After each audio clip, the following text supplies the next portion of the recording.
Sud Midi, le journal. Madame, Monsieur, bonjour. Il est 12h sur l'ensemble du réseau synchronisé de Sud FM, CN Radio, l'heure de Sud Midi. Voici les titres. Le coronavirus en chiffres ce dimanche, 129 nouvelles infections ont été enregistrées, dont 13 issues de la transmission communautaire. Le nombre de victimes également s'alourdit. 4 patients infectés ont perdu la vie pour la seule journée d'hier. La lutte contre la Covid-19, la Croix-Rouge en a fait son combat propre. Seulement face à la rapide propagation du virus dans la capitale sénégalaise, devenue l'épicentre de la maladie, le président de la Croix-Rouge de Dakar appelle à un changement de paradigme, le tout dans la sensibilisation. Imam Dicko, sans détour sur Sud FM, l'imam qui fait trembler le pouvoir au Mali, s'est confié à Bayoumar Gueye dans Objection de ce matin.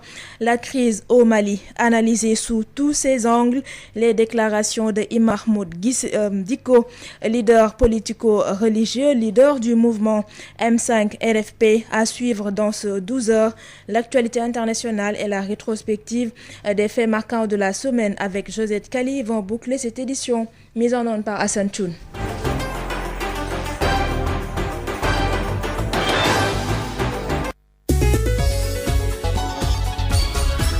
Adji Fatou Bari. Bienvenue à toutes et à tous. Covid-19, le bilan macabre passe à 191 dans le pays. 129 nouvelles infections ont été enregistrées ce jour, dont 13 issues de la transmission communautaire. Plus de précisions avec Dr Mamadou Ndiaye, directeur de la prévention. Sur 1367 tests réalisés, 129 sont revenus positifs, soit un taux de positivité de 9,44%. Les cas positifs sont répartis comme suit. 116 cas contacts suivis par nos services et 13 cas issus de la transmission communautaire répartis entre Saint-Louis 4, Keur Massar 2, Mbour 2, Fann Hock 1, Guédiawaye 1, Khombol 1 et Médina 1. Mbao 1 également. 45 patients hospitalisés ont été contrôlés négatifs et déclarés guéris. 50 cas graves sont pris en charge dans nos services de réanimation. 4 décès ont été enregistrés ce samedi 25 juillet 2020. L'état de santé des autres patients est stable.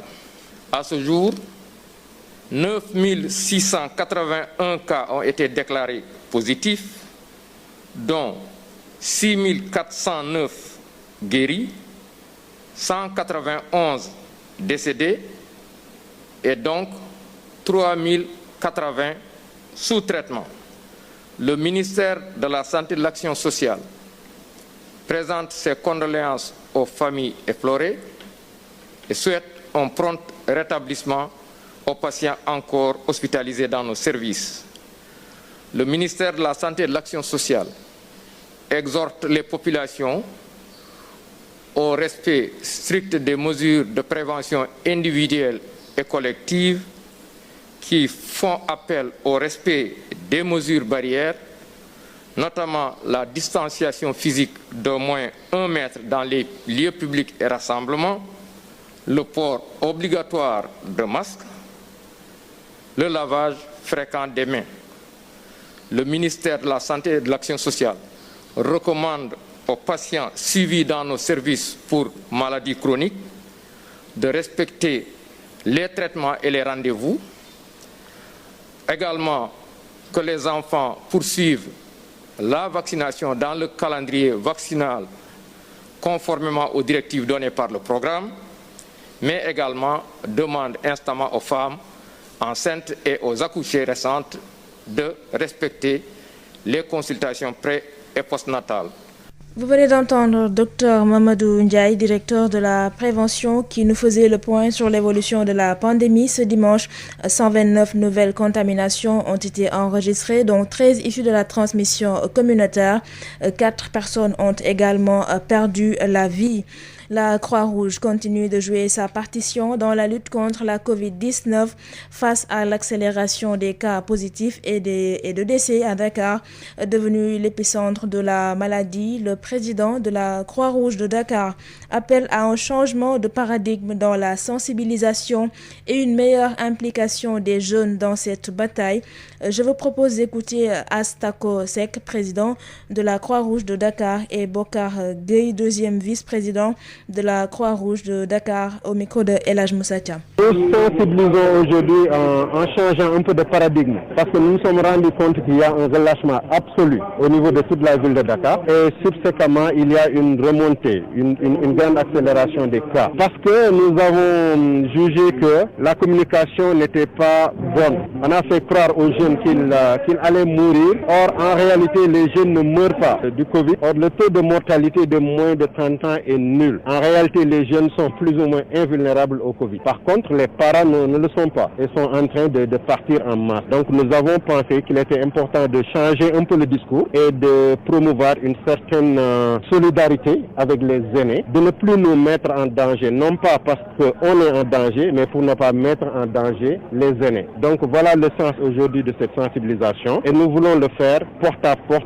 en parlant des gens de façon réelle, en leur disant ce qu'ils risquent. Et voilà, et nous avons ciblé les maristes. Voilà le pourquoi de cette séance de sensibilisation. Nous sommes placés à la Croix-Rouge en tant qu'auxiliaires des pouvoirs publics. Nous sommes à une position où nous nous rendons compte que les gens meurent parce que nous les enterrons, parce que nous les pulvérisons, parce que nous nous en occupons après. Donc les gens, ils continuent à mourir. On ne peut pas les bras ballants continuer à faire comme si de rien n'était. La Tabaski, c'est dans quelques jours, mais déjà l'antenne Thiès de SOS Consommateurs craint une pénurie de moutons pour cette édition 2020.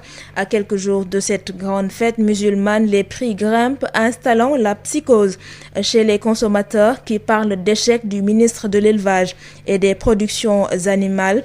Le manque d'accompagnement des collectivités territoriales est également décrié par le président de SOS Consommateurs Thiès, El Hadj Siré Baley Diallo, est au micro de Babacar Ndao. Nous avons eu à faire le tour de certains forails et il faut le noter, comme diraient tous les consommateurs, que le prix du mouton est exorbitant, à la limite inaccessible pour les gourgourous. On vous propose de petits moutons qui varient entre 100 000, 125, voire même 150 000 francs. Ça pose problème. Ça pose problème dans la mesure que ce sont la plupart les éleveurs sénégalais qui font, si je puis dire, cette spéculation. Certes, ce sont des éleveurs. Ils dépensent pour avoir, peut-être espérer avoir récupéré des bénéfices. Mais là, le problème qui se pose, c'est qu'ils augmentent les prix de manière vraiment inconsidérable. Quand j'ai entendu monsieur le ministre de l'élevage qui attend un digle pour que les talibés s'impliquent dans l'élevage des moutons afin de parer aux tensions notées à la veille de la Tabaski, moi je pense que ça pose problème. Pour dire que là encore, comme l'année dernière, il a échoué dans sa mission. Parce qu'à mon avis, la gestion des affaires d'un État n'est pas confrérie. D'autant plus que, si l'on en croit monsieur le ministre, le gouvernement a investi 75 milliards dans cette opération annuelle. Moi, je ne peux pas comprendre que l'on puisse investir 75 milliards pour cette opération annuelle de Tabaski et que le mouton soit inaccessible aux populations. Ça pose problème. L'année dernière, on a vu des gens vraiment se fatiguer pour avoir un petit mouton et à la limite même des brebis. Et cette année-ci, ça risque d'être pire. Parce que voyez-vous, si certains téfanqués arrivent, ils risquent de s'aligner par rapport au prix des revendeurs sénégalais. Et ça va poser problème. Ça va poser problème. Alors, je crois qu'il vaut mieux repenser la Tabaski pour les années à venir, Inch'Allah, et là, demander véritablement à ce que les maires puissent s'investir à temps. Et là, il faut le dire. Moi, je ne peux pas comprendre que l'on soit maire et que l'on soit absent des différents conseils régionaux de la consommation concernant la Tabaski et des différents CDD. Alors que là, s'ils avaient fait une gestion préventive, ils auraient 6 mois mois avant la Tabaski, pris les mesures nécessaires pour que les Temfanké puissent avoir des lieux vraiment salubres, des lieux sécurs pour pouvoir écouler rapidement leurs moutons. Mais tel n'est pas le cas présentement à Thiès. Le ministre a dit que le coût de l'aliment de bétail qui coûtait 8 500 francs est revendu à 2 200 francs grâce à la subvention de l'État. Mais tel n'est pas le cas sur le terrain. Monsieur le ministre doit prendre ses responsabilités pour que les populations puissent avoir leurs moutons à temps et à des prix accessibles. Sud FM. L'actualité de ce Sud Midi, c'est aussi cet entretien exclusif de l'imam Dicko, la crise au Mali, une trêve observée jusqu'alors, la Tabaski, l'annonce est de l'imam Dicko, et cela 24 heures avant la tenue du sommet extraordinaire des chefs d'État via visioconférence sur le Mali, sur la démission du président Ibrahim Boubacar Keïta. La question peut évoluer tout en n'écartant aucune hypothèse, poursuit toujours l'imam Dicko. La crise est profonde, complexe et préoccupante. Seul un débat impliquant tous les acteurs peut sortir le Mali de cette impasse, clame Imam Dicko. C'était dans Objection de ce matin avec Bayoumar Gueye. Nous l'écoutons. Pour le moment, nous avons une trêve qui va être respectée jusqu'à la fin de fête du Tabaski. Et après cela, maintenant, si les choses n'évoluent pas, nous allons certainement évaluer et voir la conduite à tenir. Est-ce que la demande de démission d'Ibrahim Boubacar Keïta est toujours d'actualité? Mais écoutez, moi personnellement, je pense que nous pouvons évoluer sur ce point. C'est-à-dire améliorer, ça c'est mon point de vue. Mais, Donc cette question, elle est dépassée? Écoutez, dépassé ou nous n'est pas dépassé, tout cela dépend en réalité de l'évolution de la situation. Si on se met en table pour parler de tous les autres problèmes dont le pays souffre aujourd'hui, nous pouvons trouver des solutions et lui, il va rester jusqu'à la fin de son mandat pour bénéficier des privilèges. C'est tout. Et ça, il faut que ça change, cette façon de faire. Mais oui, il y a la boulimie du pouvoir. Mais à côté de cette boulimie du pouvoir, il y a un danger qui guette aussi ce genre de contestation, ce genre de mouvement. C'est-à-dire aujourd'hui, le pouvoir risque de se retrouver dans la rue et n'importe qui peut le ramasser. Êtes-vous conscient justement de ce qui se joue par rapport à cela? Vous qui êtes à la tête de ce mouvement. Nous sommes conscients aujourd'hui de la faiblesse extrême de notre pays et le danger en réalité qui guette si on n'y prend pas garde. C'est aussi la raison pour laquelle nous avons lancé ce cri de cœur et faire l'alerte qu'aujourd'hui au Mali, laissant toute autre considération, nous devrons nous mettre ensemble parce que c'est ensemble seulement que nous pouvons relever tous les défis. Vous ne pouvez pas rester divisés avec des luttes internes qui ne finissent jamais et pouvoir faire face à ces grands défis que le défi de lutte contre le terrorisme et autres. Donc nous sommes parfaitement conscients. Nous savions que nous jouons grand parce que c'est pas seulement le Mali, mais c'est la sous-région et voire même l'Afrique. Donc nous ne sommes pas naïfs. Nous savions où est-ce qu'il faut aller pour ne pas tomber dans certains désordres qui va amener une situation qu'on ne souhaite pas pour notre pays, on ne le souhaite pas aussi pour la sous-région. Nous allons nous y mettre, Inch'Allah, pour faire tout pour que le débat soit circonscrit dans une certaine manière qui nous permet vraiment d'avancer mais de ne pas tomber dans des situations qui peuvent nous amener vers un chaos quelconque. Oui, parce qu'il y a aussi l'épisode Sanoko. Écoutez, l'épisode Sanogo, c'est un problème judiciaire qui va être réglé par la justice. Vous venez d'entendre Imam Dicko, qui était donc l'invité de Bayoumar Gueye dans Objection de ce matin.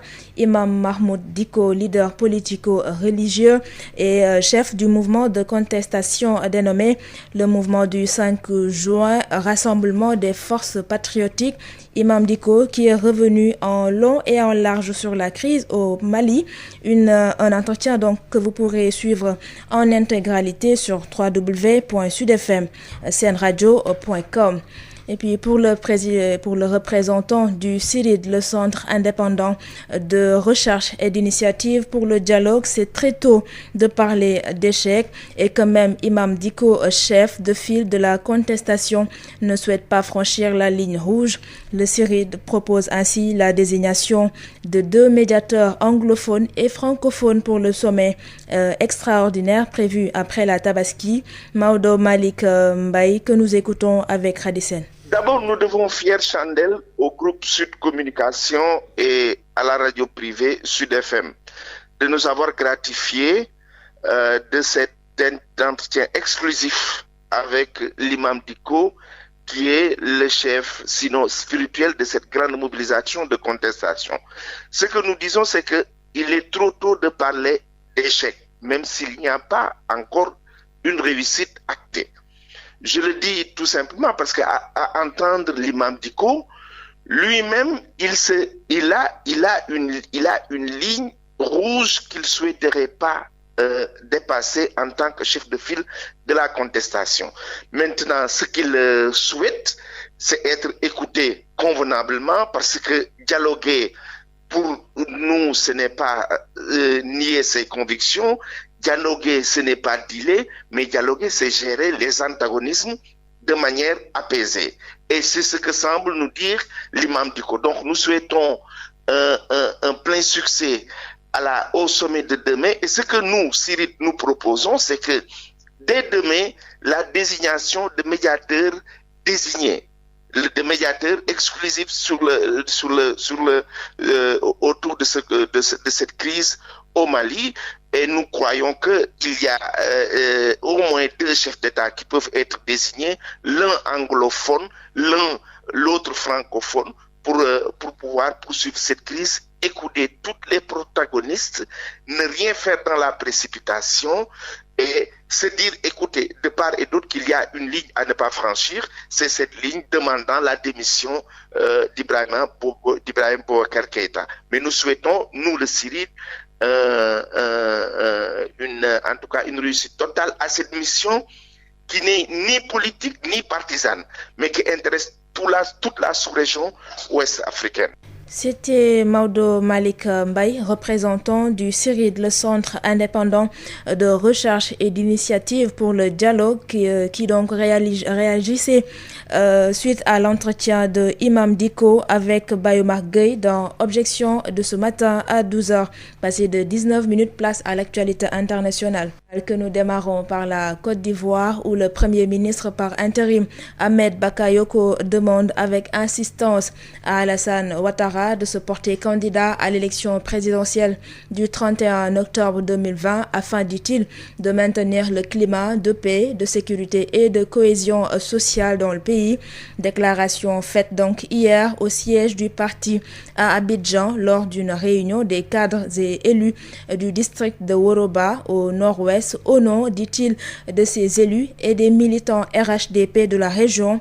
Ahmed Bakayoko, ministre d'État, ministre de la Défense et maire d'Abobo, assure également l'intérim depuis la disparition du Premier ministre Amadou Gon Coulibaly, décédé le 8 juillet dernier. Et puis aux États-Unis, alors que le mouvement antiraciste bat son plein à Portland, des affrontements ont éclaté hier à Seattle entre les forces de l'ordre et les manifestants qui demandent également le départ des agents fédéraux déployés par Donald Trump, le président américain, pour rétablir le calme dans cette capitale de l'État voisin de Washington. La nuit d'hier à aujourd'hui a été particulièrement mouvementée avec cette réplique policière à une tentative de manifestants de déclencher un incendie devant un centre de détention pour mineurs. À cet effet, des grenades éblouissantes et du gaz de poivre ont été utilisés dans une réponse musclée. Selon le Seattle Times, 16 personnes ont été interpellées. Le mouvement dans cette ville du nord-ouest des États-Unis avait commencé comme ailleurs dans le monde et dans le pays et dans le monde après la mort en fin mai dernier d'un homme noir du nom de George Floyd sous le genou d'un policier blanc. C'était à Minneapolis à 12h passées de 21 minutes. Place à la rétrospective des faits marquants de la semaine avec Josette Kali. Bienvenue à toutes et à tous, vous écoutez la rétrospective de l'actualité saillante de la semaine sur Sud FM. Aïd el-Kébir, la célébration est prévue ce vendredi 31 juillet. La Commission nationale d'observation du croissant lunaire et l'association des imams et oulémas ont ensemble arrêté cette date. Contrairement à la Korité, la communauté musulmane du Sénégal va célébrer la Tabaski le même jour. Affaire des terres de Ndengler, des solutions provisoires ont été trouvées en début de semaine et ce, en attendant une solution définitive. Les paysans ont repris du service dans cette zone pour cet hivernage, mais les discussions se poursuivent. Écoutons à ce propos le ministre de l'Intérieur, Aly Ngouille Ndiaye. Nous avons retenu de demander aux populations, compte tenu de l'état d'avancement de l'hivernage, d'aller reprendre leurs activités champêtres dans les champs qu'ils occupaient par le passé. Cette proposition a également été faite à M. Ngom, qui l'a acceptée. Et je pense que dès demain, les populations, en tout cas qui avaient exprimé le souhait d'aller sur le site, vont continuer les travaux. Nous allons quand même, parallèlement, continuer également à prendre les levées, notamment avec le géomètre qu'on avait indiqué, pour que chacun d'entre eux puisse avoir une exacte idée de l'étendue de son champ, en vue de la solution définitive qu'on devrait peut-être avoir, comme je l'avais indiqué, d'ici la fin de l'hivernage. Ça peut être, comme je l'avais dit, ou pour un redéploiement, ou pour également même une implantation définitive avec une régularisation, parce que vous savez, c'est de façon, disons, j'allais dire pas organisée, que les populations occupent un peu les terrains. Je leur avait demandé et personne d'entre eux n'était capable de savoir quelle est l'étendue du terrain qu'ils occupent, mais ils savaient tout simplement que ça se limitait entre tel et tel arbre. Et je pense qu'aujourd'hui, nous devons quand même dépasser cela. Quelle que soit la solution définitive qu'il faut trouver, il faut que chacun sache exactement, avec des coordonnées précises, où démarre son champ, où ça se termine. Nous avons déjà parlé aux différentes parties. Nous avons déjà, sur ces personnes, relevé à peu près l'équivalent de 16 hectares. Donc maintenant, on va continuer pour les autres, parce qu'il reste à peu près 29 autres personnes pour qui il faut faire s'élever. Voilà, en vue de la solution définitive qui sera trouvée d'ici la fin de la saison. Le SYTJUST maintient son mot d'ordre malgré sa rencontre avec le ministre de l'Intérieur qui n'a pas pris d'engagement par rapport aux 3 points de revendication. Amad Touré, un des membres du bureau du SYTJUST que nous écoutons. Nous devons dire simplement que nos attentes n'ont pas été satisfaites. Les résultats n'ont pas été satisfaisants parce que sur les 3 interpellations que le SYTJUST avait adressées au gouvernement dans son préavis, aucune réponse positive n'a été apportée. Notre syndicat est obligé naturellement d'évaluer la situation et de poursuivre la lutte parce que nous estimons que ce que nous avons signé avec le gouvernement, c'est des accords et tout ce que nous demandons aujourd'hui, c'est que le gouvernement respecte ses engagements. Ces engagements tournent autour de 3 points. La mise en œuvre des réformes statutaires avec le démarrage des formations au niveau du centre de formation judiciaire, le paiement des primes qui sont consacrées plutôt par le protocole d'accord signé le 17 octobre 2018 et qui ont connu un début d'exécution et enfin la publication des décrets portant révision des frais de justice. C'est les 3 points sur lesquels nous avions interpellé le garde des Sceaux, ministre de la Justice. Et sur ces 3 points, il n'a pas apporté de réponse satisfaisante. Et c'est pour cette raison que notre syndicat a décidé de poursuivre la lutte. Nous l'avons interpellé sur ces 3 questions. Et sur toutes ces 3 questions, il n'a pas voulu prendre d'engagement. Il a simplement dit qu'il va rendre compte au président de la République. Et nous estimons qu'après avoir porté un combat qui dure depuis pratiquement bientôt 1 mois, il est inadmissible pour nous de surseoir à notre grève. Et nous restons bien droits dans nos bottes pour exiger le respect des accords signés avec le gouvernement. 112 décès enregistrés au niveau des plages depuis le début de l'année. Le directeur de la protection civile tire la sonnette d'alarme et annonce une campagne contre les risques de noyade. Abdoulaye Noba, le directeur de la protection civile. Cette année a été particulièrement dramatique parce que depuis le début de l'année, des statistiques qui nous ont été donc transmises par la Brigade nationale des sapeurs-pompiers. Imaginez que depuis le mois de janvier jusqu'au mois de juillet, nous avons malheureusement enregistré 112 cas de décès, ce qui vraiment doit attirer l'attention des uns et des autres sur la nécessité de mettre en place un dispositif. Ce dispositif existe avec les services de l'État et à ce niveau, je dois également ajouter que la lutte contre les noyades, c'est une action concertée. Pour notre part, nous allons, comme nous le faisons chaque année, entamer une campagne de sensibilisation contre les risques de noyade. Nous allons pas rester donc à Dakar. Dakar. Nous allons faire les localités à l'intérieur du pays et ce sera l'occasion de sensibiliser les populations sur certains aléas, sur certains risques d'accidents, certains risques de catastrophes comme les accidents au niveau des mers, des lacs et autres fleuves et autres cours d'eau, et également d'autres aléas de type liés à la foudre, aux accidents domestiques notamment. Au Mali, l'opposition contestataire du régime de Ibrahim Boubacar Keïta, pas convaincue par la médiation entamée ce jeudi par 5 chefs d'État de la sous-région. Les recommandations issues de cette mission seront connues ce lundi 27 juillet lors d'un sommet extraordinaire de l'Union africaine. Sori Ibrahim Maïga. Fin de la mission de haut niveau de la CEDEAO, conduite par 5 chefs d'État de l'Afrique de l'Ouest à Bamako. Une médiation qui s'est achevée sur une note de désespoir. L'imam Mahmoud Diko ne cache pas son insatisfaction. Rien n'a bougé pour le moment. On ne nous a rien dit que j'ai pu comprendre. Je voulais vraiment le dire très sincèrement. Je l'ai dit et je le redis. Nous sommes un peuple debout, nous ne sommes pas un peuple soumis ou résigné.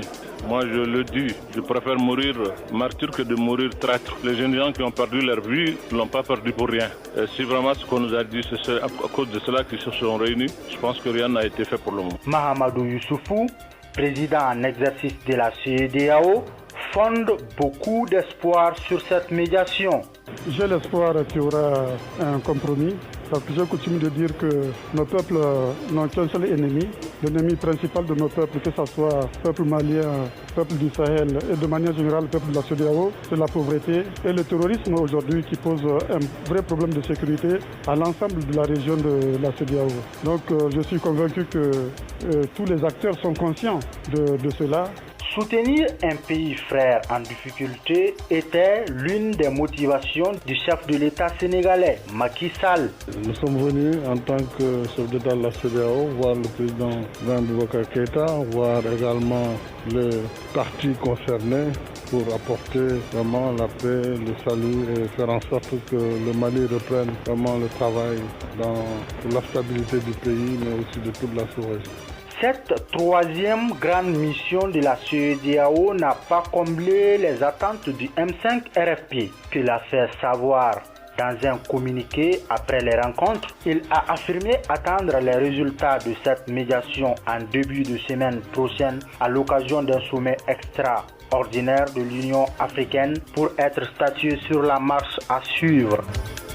Pour rappel, les chefs d'État qui mènent ces négociations sont le président Macky Sall, le président Alassane Ouattara de la Côte d'Ivoire, Muhammadu Buhari du Nigeria, Mahamadou Issoufou du Niger et le chef d'État ghanéen Nana Akufo-Addo. Ainsi prend fin la rétrospective des faits marquants de la semaine sur Sud FM Sen Radio. Rendez-vous dimanche prochain. Adji Fatou Bari. 12h29, c'est la fin de ce journal, mais avant de nous quitter, le rappel des titres. Le coronavirus, avec ses chiffres toujours à la hausse, ce dimanche, 129 nouvelles infections ont été enregistrées, dont 13 issues de la transmission communautaire et réparties entre Dakar, Mbour, Khombol et Saint-Louis. Le nombre de victimes également s'alourdit. 4 patients infectés ont perdu la vie hier. La lutte contre la Covid-19, la Croix-Rouge en a fait son combat propre, seulement face à la rapide propagation du virus dans la capitale sénégalaise, considérée comme l'épicentre de la maladie. Le président de la Croix-Rouge de Dakar appelle à un changement de paradigme, le tout dans la sensibilisation. Et puis Imam Diko, sans détour sur Sud FM Sen Radio, l'imam qui fait trembler le pouvoir au Mali, s'est confié à Bayoumar Gueye. C'était dans Objection de ce matin. La crise au Mali a été analysée sous tous ses angles par Imam Mahmoud Diko, leader politico-religieux et chef du mouvement de contestation dénommé le mouvement du 5 juin, rassemblement des forces patriotiques. C'était dans Objection de ce matin. Imam Diko qui a également annoncé une trêve jusqu'alors la Tabaski concernant toujours la crise, et cela 24 heures avant la tenue du sommet extraordinaire des chefs d'État via visioconférence sur le Mali. Un sommet donc convoqué par la CEDEAO est prévu demain. Le représentant du Centre indépendant de recherche et d'initiative pour le dialogue qualifie de très tôt de parler d'échec pour Maodo Malick Mbaye. Il faudra attendre d'abord la tenue de ce sommet de médiation donc prévu demain lundi. C'est la fin de ce journal. Merci à Hassan Toun qui a assuré la partie technique. Merci de nous avoir suivis. À 13h, retrouvez Khady Sène pour l'édition en Wolof. Très bonne suite de programmes sur Sud FM, Sen Radio.